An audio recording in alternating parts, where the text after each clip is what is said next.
Bugün sizə Xen proqramında qeydiyyatdan keçməyi göstərəcəm. Bunun üçün App Store-dan sadəcə Xen proqramını yükləyirik və həmin proqrama giriş edirik. Giriş etdikdən sonra burada Get Started düyməsinə basırıq və ölkəni Azərbaycan olaraq seçirik və açdığımız e-mail, əgər indiyə qədər e-mailimiz varsa onu, yoxdursa da ki, təzə e-mail yaradıb həmin o e-maili bura yazırıq.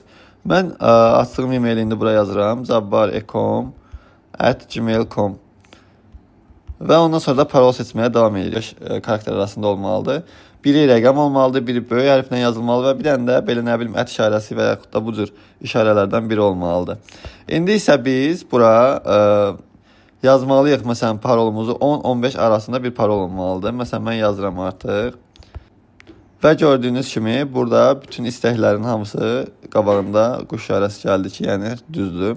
İndi isə həvə partner kod yerində isə bura həmişə giriş eləyəndə Cabbar yaza bilərsiniz. Bu Cabbar mənim adımdır. Mənim adımla qeydiyyatdan keçəndə Sebastian hesabımıza hər hansısa bir problem olanda mən sizə köməklik göstərə biləcəm.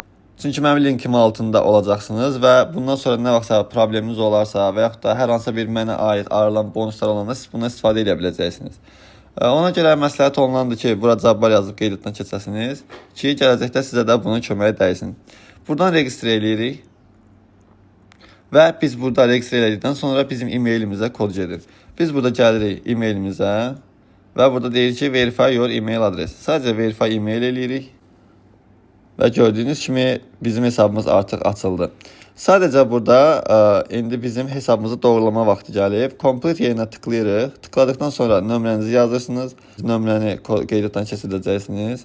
Nömrəni qeydiyyatdan keçirdikdən sonra selfie və pasport istəyəcəklər sizdən və yaxud şəxsiyyət vəsiqəsi və yaxud yəni sürücülük vəsiqəvinizlə istifadə edə bilərsiniz qeydiyyat üçün.